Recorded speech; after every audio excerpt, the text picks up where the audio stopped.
Media network ಎಂದೆಂದಿಗೂ ನಿಮ್ಮೊಂದಿಗೆ. ವೀಕ್ಷಕರೇ ನಮಸ್ಕಾರ. ಜೀತ್ ಮೀಡಿಯಾ ನೆಟ್ವರ್ಕ್ ಯೂಟ್ಯೂಬ್ ವಾಹಿನಿಯ ವಿಶೇಷ ವಿಡಿಯೋ ನೋಡೋದಕ್ಕೆ ನಿಮ್ಮೆಲ್ಲರಿಗೂ ಸ್ವಾಗತ. ಈ 5 ಸಂಕೇತಗಳು ಲಕ್ಷ್ಮೀ ದೇವಿ ನಿಮ್ಮ ಮನೆಗೆ ಶೀಘ್ರದಲ್ಲಿ ಬರಲಿದ್ದಾಳೆ ಅನ್ನೋ ಸೂಚನೆಯನ್ನು ನೀಡುತ್ತವೆ ಅನ್ನೋ ರಹಸ್ಯ ಮಾಹಿತಿಯನ್ನ ಈ ವಿಡಿಯೋದಲ್ಲಿ ನಾವು ನಿಮಗೆ ತಿಳಿಸ್ಕೊಡ್ತಾ ಇದ್ದೀವಿ. ವಿಡಿಯೋಗೆ ಈಗಲೇ ಒಂದು ಲೈಕ್ ಕೊಟ್ಟು ವಿಡಿಯೋದ ಕೆಳಗಡೆ ಓಂ ನಮೋ ನಾರಾಯಣಾಯ ಅಂತ ಕಮೆಂಟ್ ಮಾಡೋದಕ್ಕೆ ಮರಿಬೇಡಿ.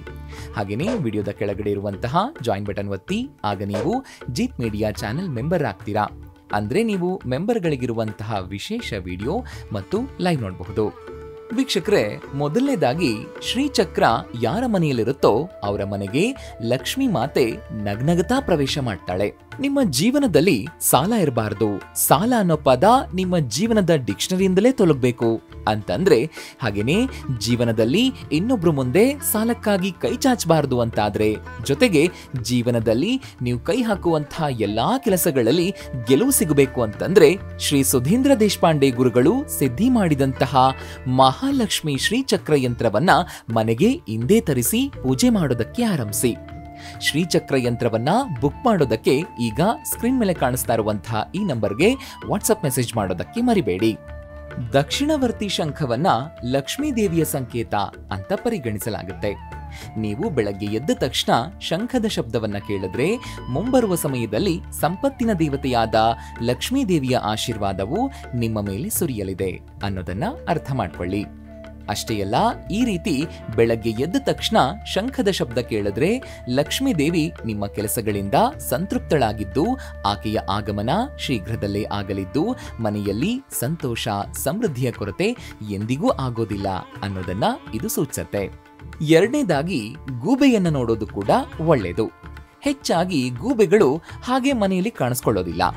ಆದ್ರೆ ನಿಮ್ಮ ಮನೆಯಲ್ಲಿ ಗೂಬೆ ಕಾಣಿಸ್ಕೊಂಡಿದೆ ಅಂತಂದ್ರೆ ನಿಮ್ಮ ಅದೃಷ್ಟದ ಬಾಗಿಲು ತೆರೆದಿದೆ ಅನ್ನೋದನ್ನ ನೀವು ಅರ್ಥ ಮಾಡ್ಕೊಳ್ಬೇಕು. ಯಾಕಂದ್ರೆ ಗೂಬೆಯನ್ನ ಲಕ್ಷ್ಮೀ ದೇವಿಯ ವಾಹನ ಅಂತ ಹೇಳಲಾಗುತ್ತೆ. ಅದು ನಿಮ್ಗೂ ಗೊತ್ತಿರಬಹುದಲ್ವಾ? ಹಾಗಾಗಿ ನೀವು ಗೂಬೆಯನ್ನ ನೋಡೋದು ಶುಭ ಸೂಚಕವಾಗಿದೆ. ಅಷ್ಟೇ ಅಲ್ಲ, ಗೂಬೆಯನ್ನ ನೋಡೋದು ಸಂಪತ್ತು ಗಳಿಸುವ ಮುನ್ಸೂಚನೆ ನೀಡುತ್ತೆ. ಸೂರ್ಯಾಸ್ತದ ನಂತರ ಗೂಬೆಯನ್ನು ನೋಡೋದು ಬಹಳ ಅದೃಷ್ಟದ ಸಂಕೇತ ಅಂತ ಪರಿಗಣಿಸಲಾಗುತ್ತೆ. ಅದರಲ್ಲೂ ನೀವು ನಿಮ್ಮ ಮನೆಯ ಛಾವಣಿಯ ಮೇಲೆ ಗೂಬೆಯನ್ನ ನೋಡಿದ್ದೇ ಆದ್ರೆ ಅದು ಶುಭ ಸಂಕೇತ. ಅಷ್ಟೇ ಅಲ್ಲ, ತಾಯಿ ಲಕ್ಷ್ಮೀ ದೇವಿಯು ನಿಮ್ಮ ಮನೆಗೆ ಪ್ರವೇಶಿಸಲಿದ್ದಾಳೆ ಅನ್ನೋದರ ಸೂಚನೆಯನ್ನು ಕೂಡ ಇದು ನೀಡುತ್ತೆ. ನಿಮ್ಮ ಮನೆಯ ಛಾವಣಿಯ ಮೇಲೆ ಗೂಬೆಯನ್ನ ನೋಡಿದ್ರೆ ಅದರ ನಂತರ ನಿಮಗೆ ಆರ್ಥಿಕ ಸಮಸ್ಯೆಯಿಂದ ಕೂಡಲೇ ಮುಕ್ತಿ ಸಿಗುತ್ತೆ, ಸಾಲದಿಂದ ಮುಕ್ತಿ ಸಿಗುತ್ತೆ. ಅಷ್ಟೇ ಅಲ್ಲ ವೀಕ್ಷಕರೇ, ಸಂಪತ್ತನ್ನು ಗಳಿಸುವ ಹೊಸ ಮಾರ್ಗಗಳು ತೆರೆಕೊಳ್ಳುತ್ತವೆ. ಇದರಿಂದ ನೀವು ಶೀಘ್ರದಲ್ಲಿ ಶ್ರೀಮಂತರಾಗ್ತೀರಿ. ನೋಡ್ತಾ ಇರಿ. ಹಾಗೇನೆ ವೀಕ್ಷಕರೇ, ನೀವೀಗ ಮನೆ ಕಟ್ಟೋ ಯೋಚನೆಯಲ್ಲಿದ್ರೆ ಅಥವಾ ಕಟ್ಟಿರೋ ಮನೆಯಲ್ಲಿ ವಾಸ್ತುದೋಷ ಇದೆ ಅಂತ ನಿಮ್ಗನಿಸ್ತಾ ಇದ್ರೆ ತಡ ಮಾಡಬೇಡಿ. ಒಮ್ಮೆ ಶ್ರೀ ಸುಧೀಂದ್ರ ದೇಶಪಾಂಡೆ ಗುರುಗಳನ್ನ ನಿಮ್ಮ ಮನೆಗೆ ಕರೆಸಿ ವಾಸ್ತು ತೋರಿಸಿ ಸಲಹೆಯನ್ನ ಪಡ್ಕೊಳ್ಬಹುದು. ಸರಳ ವಾಸ್ತು ಪರಿಹಾರಗಳನ್ನ ಶ್ರೀ ಸುಧೀಂದ್ರ ದೇಶಪಾಂಡೆ ಗುರುಗಳು ನಿಮ್ಮ ಮನೆ ಅಥವಾ ಕಮರ್ಷಿಯಲ್ ಸ್ಥಳಗಳಿಗೆ ಖುದ್ದಾಗಿ ಬಂದು ಭೇಟಿ ಕೊಡ್ತಾರೆ. ಶ್ರೀ ಸುಧೀಂದ್ರ ದೇಶಪಾಂಡೆ ಗುರುಗಳನ್ನ ನಿಮ್ಮ ಮನೆಗೆ ಅಥವಾ ಕಮರ್ಷಿಯಲ್ ಪ್ಲೇಸ್ಗಳಿಗೆ ವಾಸ್ತು ಸಲಹೆಗೆ ಕರೆಸ್ಕೊಳ್ಳೋದಕ್ಕೆ ಈಗ ಸ್ಕ್ರೀನ್ ಮೇಲೆ ಕಾಣಿಸ್ತಾ ಇರುವಂತಹ ಈ ನಂಬರ್ಗೆ ವಾಟ್ಸ್ಆಪ್ ಮೆಸೇಜ್ ಮಾಡೋದಕ್ಕೆ ಮರಿಬೇಡಿ. ಮೂರನೇದಾಗಿ ಪೊರಕೆ. ನಿಮಗೆ ಗೊತ್ತಿರೋ ಹಾಗೆ ಹಿಂದೂ ಧರ್ಮದಲ್ಲಿ ಪೊರಕೆಯನ್ನ ಲಕ್ಷ್ಮೀ ದೇವಿಯ ಸಂಕೇತ ಅಂತ ಪರಿಗಣಿಸಲಾಗುತ್ತೆ. ಪೊರಕೆಗೆ ಸಂಪತ್ತಿನ ದೇವತೆ ಲಕ್ಷ್ಮಿಯೊಂದಿಗೆ ವಿಶೇಷ ಸಂಬಂಧ ಕೂಡ ಇದೆ. ಅದಕ್ಕಾಗಿ ಅಲ್ವಾ ದೀಪಾವಳಿ ಸಮಯದಲ್ಲಿ ಧನ್ತೆರೇಸ್ ದಿನ ಪೊರಕೆಯನ್ನ ತರೋದು. ಇದನ್ನ ಆ ಸಮಯದಲ್ಲಿ ಮನೆಗೆ ತಂದ್ರೆ ಲಕ್ಷ್ಮೀ ದೇವಿಯನ್ನೇ ಮನೆಗೆ ತಂದಷ್ಟೇ ಶುಭ. ಅಂಥ ಶಕ್ತಿ ಇದೆ ಪೊರಕೆಗೆ. ಇವಾಗ ವಿಷಯ ಏನು ಅಂತಂದ್ರೆ, ನೀವು ಬೆಳಗ್ಗೆ ಎಲ್ಲೋ ಹೋಗುವಾಗ ಅಥವಾ ಯಾವುದೇ ಶುಭ ಕಾರ್ಯಕ್ಕೆ ತೆರಳುವಾಗ ಯಾರಾದ್ರೂ ನೆಲ ಗುಡಿಸೋದನ್ನ ನೀವು ನೋಡಿದ್ರೆ ಅದನ್ನ ತುಂಬಾನೇ ಶುಭ ಸಂಕೇತ ಅಂತ ಪರಿಗಣಿಸಲಾಗುತ್ತೆ. ನೀವು ಬೆಳಗ್ಗೆ ಎದ್ದ ತಕ್ಷಣ ನಿಮ್ಮ ಮನೆಯ ಹೊರಗಡೆ ಯಾರಾದ್ರೂ ಕಸ ಗುಡಿಸೋದನ್ನ ನೋಡಿದ್ರೆ ಅದು ಲಕ್ಷ್ಮೀ ದೇವಿಯು ನಿಮ್ಮ ಮನೆಗೆ ಪ್ರವೇಶಿಸಲಿದ್ದಾಳೆ ಅನ್ನೋದರ ಸೂಚನೆಯನ್ನ ನೀಡುತ್ತೆ. ಹಾಗಾಗಿ ಇನ್ಮುಂದೆ ಪೊರಕೆಯನ್ನ ಕಂಡ್ರೆ ಖುಷಿ ಪಡಿ. ಅಯ್ಯೋ ಪೊರಕೆ ನೋಡಿದ್ನಾ ಅಂತ ಯೋಚನೆ ಮಾಡಬೇಡಿ. ಪೊರಕೆ ಕೂಡ ಲಕ್ಷ್ಮೀ ದೇವಿಯ ಆಗಮನದ ಸೂಚನೆ ನೀಡುತ್ತೆ. ಜ್ಯೋತಿಷ್ಯದ ಪ್ರಕಾರ ಮನೆಯಲ್ಲಿ ಕಪ್ಪು ಇರುವೆಗಳ ಹೆಂಡು ಇದ್ದಕ್ಕಿದ್ದಂತೆ ಕಾಣಿಸ್ಕೊಂಡ್ರು ಕೂಡ ಲಕ್ಷ್ಮೀ ದೇವಿಯು ಮನೆಗೆ ಪ್ರವೇಶಿಸಿದ್ದಾಳೆ ಅಂತ ಅರ್ಥ ಮಾಡ್ಕೊಳ್ಳಿ. ನೀವು ಇದ್ದಕ್ಕಿದ್ದಂತೆ ಮನೆಯಲ್ಲಿ ಎಲ್ಲಾದ್ರೂ ಕಪ್ಪು ಇರುವೆಗಳ ಗುಂಪನ್ನ ನೋಡಿದ್ರೆ ಅದು ಕೂಡ ಶುಭ ಸಂಕೇತ.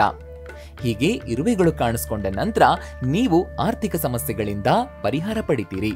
ನಿಮ್ಮ ಮನೆಯಲ್ಲಿ ಧನ ಸಂಪತ್ತು ಹೆಚ್ಚಾಗ್ತಾನೆ ಸಾಗುತ್ತೆ.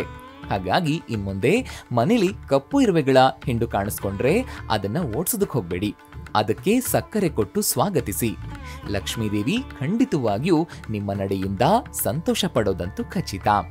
ಮನೆಗೆ ಲಕ್ಷ್ಮೀದೇವಿಯ ಆಗಮನ ಆಗುತ್ತೆ ಅಂತಂದ್ರೆ ಖಂಡಿತವಾಗಿಯೂ ಮನೆಯಲ್ಲಿ ಶುಭ ಸೂಚನೆಗಳು ಸಿಕ್ಕೇ ಸಿಗುತ್ತೆ. ಆ ಸೂಚನೆಗಳನ್ನ ಅರ್ಥ ಮಾಡಿಕೊಳ್ಳುವ ಮನಸ್ಥಿತಿ ನಮ್ಮಲ್ಲಿರಬೇಕು ಅಷ್ಟೇ. ಒಂದು ವೇಳೆ ಇಲ್ಲಿವರೆಗೆ ನಿಮ್ಮ ಮನೆಯಲ್ಲಿ ಸಮಸ್ಯೆಗಳು, ಕಲಹದ ವಾತಾವರಣ ಇದ್ದು ಒಂದು ದಿನ ಮನೆಯ ವಾತಾವರಣ ಇದ್ದಕ್ಕಿದ್ದಂತೆ ಶಾಂತವಾದ್ರೆ ಅಥವಾ ಮನೆಯಲ್ಲಿನ ಮನಸ್ಸುಗಳು ಸಂತೋಷದಿಂದ ಇದ್ರೆ, ಮನೆಯಲ್ಲಿ ಸಂಭ್ರಮದ ವಾತಾವರಣ ಇದ್ದಕ್ಕಿದ್ದಂತೆ ಸೃಷ್ಟಿಯಾದ್ರೆ ಅದು ಲಕ್ಷ್ಮಿ ಮನೆಗೆ ಪ್ರವೇಶಿಸಲಿದ್ದಾಳೆ ಅನ್ನೋದರ ಸಂಕೇತವಾಗಿದೆ. ಲಕ್ಷ್ಮಿಯ ಆಶೀರ್ವಾದದಿಂದ ಜೀವನದಲ್ಲಿ ನಡೀತಾ ಇರುವಂತಹ ಎಲ್ಲಾ ಸಮಸ್ಯೆಗಳು ಶೀಘ್ರದಲ್ಲೇ ಬಗೆಹರಿಯುತ್ತೆ. ನಿಮ್ಮ ಜೀವನದಲ್ಲಿ ನೆಮ್ಮದಿಯಾಗಿರೋದಕ್ಕೂ ಕೂಡ ಸಹಾಯ ಮಾಡುತ್ತೆ. ಇಂತಹ ಸಂದರ್ಭ ನಿಮ್ಮ ಜೀವನದಲ್ಲೂ ಸೃಷ್ಟಿಯಾದ್ರೆ ಲಕ್ಷ್ಮೀ ದೇವಿಯನ್ನ ಸ್ವಾಗತಿಸಲು ನೀವು ತಯಾರಾಗಿರಿ. ಇನ್ನು ಕೊನೆಯದಾಗಿ ಸ್ವಪ್ನಶಾಸ್ತ್ರದ ಪ್ರಕಾರ ನಿಮ್ಮ ಕನಸಿನಲ್ಲಿ ಕಮಲದ ಹೂವನ್ನು ನೋಡಿದ್ರೆ ಅದು ಅದೃಷ್ಟ ಬದಲಾಗುವಂತಹ ಸಂಕೇತವೂ ಆಗಿದೆ. ಕಮಲದ ಹೂವು ಲಕ್ಷ್ಮೀ ದೇವಿಗೆ ತುಂಬಾನೇ ಪ್ರಿಯವಾದದ್ದು ಅನ್ನೋದು ನಿಮಗೆ ಗೊತ್ತಿದೆ.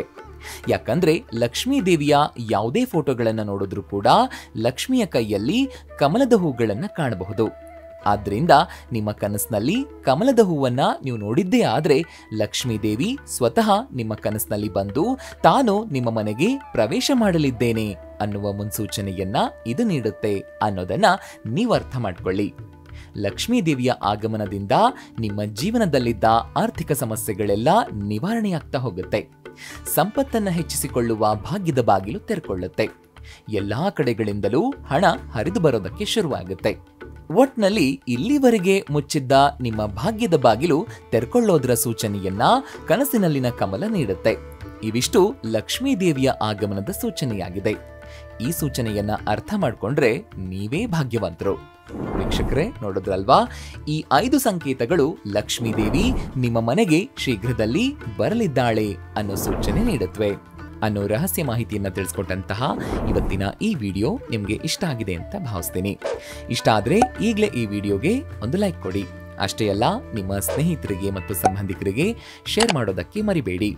ಜೀತ್ ಮೀಡಿಯಾ ನೆಟ್ವರ್ಕ್ ಚಾನೆಲ್ನ ಸಬ್ಸ್ಕ್ರೈಬ್ ಆಗಿ, ಹಾಗೇನೆ ವಿಡಿಯೋದ ಕೆಳಗಡೆ ಇರುವಂತಹ ರೆಡ್ ಬೆಲ್ ಐಕಾನ್ ಪ್ರೆಸ್ ಮಾಡಿ ಆಲ್ ನೋಟಿಫಿಕೇಶನ್ ಒತ್ತೋದಕ್ಕೆ ಮರಿಬೇಡಿ.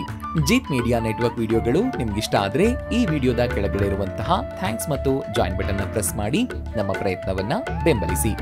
ಜೀತ್ ಮೀಡಿಯಾ ನೆಟ್ವರ್ಕ್ ಸಮಸ್ತ ವೀಕ್ಷಕರ ಮೇಲೆ ಮಾತೆ ಮಹಾಲಕ್ಷ್ಮಿಯ ಆಶೀರ್ವಾದ ಸದಾ ಇರಲಿ ಅಂತ ಕೇಳ್ತಾ ಇವತ್ತಿನ ಈ ವಿಡಿಯೋನ ಇಲ್ಲಿಗೆ ಮುಗಿಸ್ತಾ ಇದ್ದೀನಿ. ನಮಸ್ಕಾರ.